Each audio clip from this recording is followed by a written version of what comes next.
नमस्कार साथियों, आप सभी का स्वागत है आपके अपने channel triple R defence academy पर। हम लोग आज बात करने वाले हैं आईटीबीपी एनिमल ट्रांसपोर्ट भर्ती के बारे में। जी हाँ, यहाँ पर ख़ास तौर पर हम लोग बात करेंगे इसकी कट ऑफ के बारे में।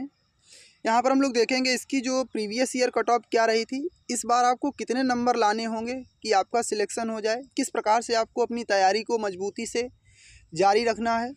तो पूरी जानकारी हम लोग देखने वाले हैं इस वीडियो के माध्यम से। फुल सिलेक्शन प्रोसेस आपका क्या होने वाला है वो भी हम लोग जानेंगे, तो आप हमारे साथ बने रहिएगा। अगर आपको वीडियो अच्छा लगे तो वीडियो को लाइक कर दीजिएगा। चैनल को अगर अभी तक आपने सब्सक्राइब नहीं किया है तो कर लीजिएगा। तो चलिए आज हम लोग देख लेते हैं। तो यहाँ पर हम लोग बात कर लेते हैं सबसे पहले प्रीवियस ईयर कट ऑफ की। जी हाँ, ये आपकी प्रीवियस ईयर की कट ऑफ है, याद रखिएगा। तो यहाँ पर देख लेते हैं हम लोग कट ऑफ को। तो ये देख लीजिए, तो यहाँ पर आपका बोला गया है, ये देख लीजिए मेल की यूआर की मेल कैंडिडेट की कट ऑफ की बात करते हैं। 89 नंबर आपकी पिछली बार आपकी कट ऑफ रही थी, याद रखिएगा।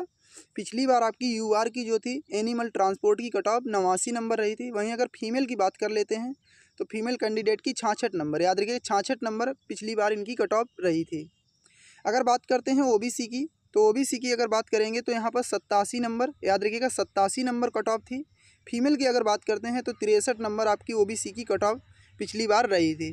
चलिए आगे देखते हैं। यहाँ पर अगर बात कर लेते हैं, पिछली बार आपकी ईडब्ल्यूएस की वैकेंसी नहीं थी, याद रखिएगा।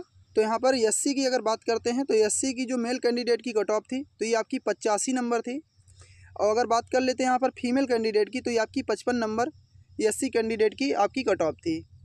अगर बात करते हैं एसटी की, तो एसटी की आपकी 74 नंबर पिछली बार कट ऑफ थी। फीमेल कैंडिडेट की अगर बात करते हैं तो आपकी 54 नंबर कट ऑफ थी।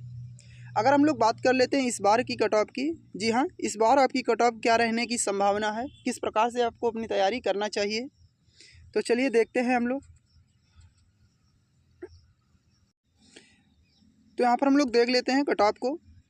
तो यहाँ पर अगर बात करते हैं जर्नल कैंडिडेट की इस बार की, जी हाँ, यहाँ पर हम लोग एनिमल ट्रांसपोर्ट की इस बार की अगर बात करें तो जर्नल कैंडिडेट के जो भी कैंडिडेट हैं उनको इस बार जो है अपनी तैयारी को 88 से 90 नंबर, याद रखिएगा 88 से 90 नंबर के बीच में नंबर लाने होंगे, याद रखिएगा।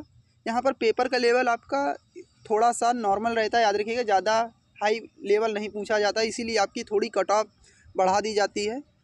अगर बात करते हैं हम लोग यहाँ पर ओबीसी की, तो ओबीसी की कट ऑफ जो है इस बार आपकी 85 से 87 के बीच में, याद रखिएगा। आपको प्रश्न सही करने ही होंगे। अगर इतने प्रश्न आप सही कर लेते तो एक आप सेव एरिया में पहुंच जाते हैं। इसके लिए आपको किस प्रकार से तैयारी करनी वो भी मैं अभी आगे वीडियो में बताऊंगा। अगर बात कर लेते हैं ईडब्ल्यूएस की इस बार, तो ईडब्ल्यूएस को भी जो कैंडिडेट हैं उनको भी यहाँ पर 83 से 85 नंबर लाने होंगे इस बार, याद रखिएगा। इतने नंबर आप कोशिश करिएगा, मॉक टेस्ट वगैरह बनाइएगा। ये 100 में से आपको 83 से 85 के बीच में पहुँचना है। अगर बात करते हैं एससी कैंडिडेट की, तो एससी के जो कैंडिडेट हैं 78 से 80 के बीच में इस बार आपको लाने होंगे, याद रखिएगा 78 से 80 के बीच में, याद रखिएगा। ये आपकी मेल कैंडिडेट की कट ऑफ है। जी हाँ, मेल कैंडिडेट जो भी अभ्यर्थी हैं मेल कैंडिडेट के, उनको इतने नंबर लाने की प्रयास करना चाहिए, क्योंकि ज़्यादा से ज़्यादा नंबर आप लाने की प्रयास करेंगे तो आपका सिलेक्शन जो है किस नज़दीक आप ज़्यादा सर पहुँच पाएंगे। याद रखिए, ज़्यादा से ज़्यादा अगर नंबर लाएँगे तो उतना ही आप, अगर मॉक टेस्ट में ज़्यादा नंबर ला रहे हैं तो वहाँ पर भी आप ज़्यादा नंबर ला सकते हैं। चलिए आगे देखते हैं। अगर बात करते हैं एसटी कैंडिडेट की, तो एसटी की जो है 72 से यहाँ पर आपकी 75 के बीच इस बार कट ऑफ रहने वाली है, याद रखिएगा। इतने नंबर आपको सही करने हैं। यहाँ पर अगर हम लोग बात कर लेते हैं आगे, तो आगे देख लीजिए, यहाँ पर आपका स्टेटस एक जारी किया जाता है। तो यहाँ पर ये पिछला जो है एक कैंडिडेट का स्टेटस है। तो पीटी देख लीजिए, यहाँ पर इन्होंने क्वालिफाइड कर लिया है, पीएचटी भी इन्होंने क्वालिफाइड कर लिया है। अब रिटन एग्जाम की बात आई तो इनके देख लीजिए 67 नंबर आए हुए हैं और नॉट क्वालिफाइड, याद रखिएगा 67 नंबर आए और इन्हें नॉट क्वालिफाइड कर दिया गया है। तो यहीं से इनका जो है ये फेल कर दिए गए हैं। तो इस प्रकार से आपका स्टेटस जो है, आपका जो भी स्टेज कंप्लीट होता है उसका जारी कर दिया जाता है। चलिए आगे देखते हैं। तो आगे हम लोग बात कर लेते हैं, इस प्रकार से जो भी कैंडिडेट की लिस्ट एक तैयार की जाती है। ये देख लीजिए, उनके रोल नंबर यहाँ पर मेंशन कर दिए जाते हैं। ये देख लीजिए, ये इनके रोल नंबर हैं। जो भी कैंडिडेट सिलेक्ट किए जाते हैं उनके रोल नंबर मेंशन कर दिए जाते हैं। अब हम लोग चलते हैं, इसकी जो ऑफिशियल इसका एक आपका डाला गया था इसकी नोटिस, उसके पे हम लोग देख लेते हैं कि इसका सिलेक्शन प्रोसेस क्या रहने वाला है और कितने नंबर का क्या क्या आपका सब्जेक्ट पूछा जाएगा। तो चलिए हम लोग देख लेते हैं उसको भी। तो हम लोग आ गए हैं नोटिस पे। जी हाँ, ये नोटिस देख लीजिए। तो यहाँ पर आपकी टोटल जो है इस बार आपकी 115 वैकेंसी एनिमल ट्रांसपोर्ट में निकाली गई हैं, मेल और फीमेल दोनों की मिला के। याद रखिएगा, मेल और फीमेल दोनों की मिला के 115 वैकेंसी यहाँ पर एनिमल ट्रांसपोर्ट की निकाली गई हैं। तो चलिए यहाँ पर हम लोग देख लेते हैं इसका जो सिलेबस क्या है। तो यहाँ पर सबसे पहले हम लोग बात कर लेते हैं यहाँ पर कि आपका क्या क्या होगा। तो सबसे पहले जो आपका होगा फेज़ 1 होगा, उसके बाद में आपका फेज़ 2 होगा। याद रखिएगा। तो ये देख लीजिए, फेज़ 1 आपका दिया गया है। फेज़ 1 में आपका क्या होगा, पीटी होगा यानी फिजिकल इफ़िशियंसी टेस्ट। याद रखिएगा, पीटी आपका होगा। इसमें आपकी पीटी में 1600 मीटर की रनिंग होगी 7.5 मिनट में, 11 फीट लॉन्ग जंप होगी और 3.5 फीट जो है आपकी हाई जंप होगी। याद रखिएगा, high jump 3.5 feet. Female candidate की अगर बात करते हैं 800 मीटर की रेस होगी 4.5 मिनट में, 9 फीट इनकी लॉन्ग जंप होगी। वहीं अगर बात करते हैं 3 फीट इनकी हाई जंप होगी। चलिए आगे देखते हैं। तो ये आपका हो गया जो फेज़ 1 होता है। इसमें अगर आप जब क्वालिफाई कर जाएंगे तो आपका फिर आपका फेज़ 2 होगा। तो यहाँ पर फेज़ 2 जो है काफ़ी महत्वपूर्ण है आपका। तो यहाँ पर देख लेते हैं। तो ये देख लीजिए, फेज़ 2 की हम लोग बात कर लेते हैं। एनिमल ट्रांसपोर्ट, ये देख लीजिए आपका एनिमल ट्रांसपोर्ट का फेज़ 2 का ये आपका दिखाया गया है। तो यहाँ पर आपका ये सिलेबस दे दिया गया है। यहाँ पर आपके 100 प्रश्न पूछे जाएंगे और 2 घंटे का समय आपको दिया जाएगा। सबसे पहले आपका 25 नंबर का आपका जनरल नॉलेज पूछा जाएगा, 25 नंबर का आपका मैथमेटिक्स पूछा जाएगा। अगर बात कर लेते हैं यहाँ पर एनालिटिकल एप्टीट्यूड यानी रीजनिंग जो है आपका, ये भी 25 नंबर का पूछा जाएगा।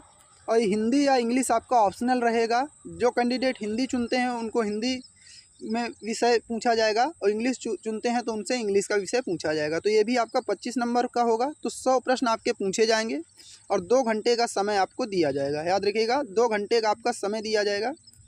तो इसके बाद में जो आपका 2nd फेज़ होता है उसमें आपका 100 प्रश्न पूछे जाएंगे और उससे आपका रिलेटेड कट ऑफ तैयार की जाती है।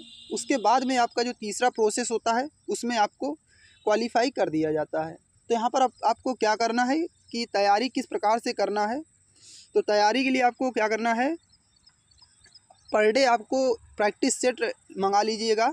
जी हाँ, यहाँ पर जो भी कैंडिडेट इसकी तैयारी कर रहे हैं तो उनको क्या करना है, प्रैक्टिस सेट आप मंगा सकते हैं। प्रैक्टिस सेट मंगाने से क्या होगा कि आपका इंक्रीजमेंट होगा, नंबर का इंक्रीजमेंट। अगर आप पर डे प्रैक्टिस सेट बनाते हैं फिर उसमें आप देखते हैं कि हमसे क्या गलतियाँ हो रही हैं, उसको आप सुधार करिएगा। और आप पर डे जो है क्लास हमारे चैनल को सब्सक्राइब नहीं किया है तो कर लीजिएगा, उससे आप जुड़े रहिएगा। जो भी आपको अच्छा लग रहा हो, मान लीजिए आपको कोई भी चैनल अच्छा लगता है जिससे आपकी तैयारी अच्छी हो सकती है, वो भी चैनल आप सपोर्ट कर सकते हैं उसको और देख सकते हैं। याद रखिएगा, यहाँ पर आपको रेगुलरिटी के साथ बने रहना है।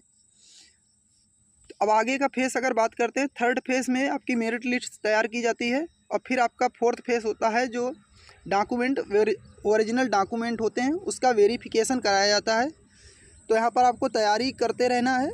याद रखिएगा, यहाँ पर मेन जो आपका ज़्यादातर जो खास अगर मान लेते हैं तो आपका रिटन एग्ज़ाम की तैयारी आपकी ज़्यादा महत्वपूर्ण होगी, क्योंकि वहाँ पर आपको थोड़ा सा मुश्किल का सामना करना पड़ सकता है। मेरिट आपकी थोड़ा हाई जाती है, तो इसलिए आपको रेगुलरिटी के साथ पर डे आपको पढ़ाई करना है। तो ये आपका 4th फेज़ होगा। उसमें आपका क्या होगा कि डॉक्यूमेंट वेरिफिकेशन होगा। उसके बाद में आपका क्या होगा कि DME होगा। याद रखिएगा, यहाँ पर आपका याद रखिएगा DME भी होता है यानी डिटेल मेडिकल होता है आपका। तो वहाँ पर आपका मेडिकल होगा। अगर मेडिकल में आप मान लेते हैं अनक्वालीफाई हो जाते हैं, यहाँ पर मैं आपको समझा देता हूँ कि जैसे फिर आपका पहले मेडिकल होगा। तो मेडिकल में अगर आपका इसको कहते हैं DME यानी डिटेल मेडिकल एग्ज़ाम होगा। अगर इसमें आप नॉट क्वालिफाई होते तो आपका RME होगा यानी री मेडिकल एग्ज़ाम। तो इसके बाद में आपकी जो है फाइनल मेरिट तैयार की जाती है। याद रखिएगा, उसके बाद में आपकी फाइनल मेरिट तैयार की जाती है। तो आपको वीडियो कैसा लगा? अगर अच्छा लगा हो तो वीडियो को लाइक कर दीजिएगा। चैनल को अगर अभी तक आपने सब्सक्राइब नहीं किया है तो कर लीजिएगा। तो इसी के साथ में जय हिंद, जय भारत।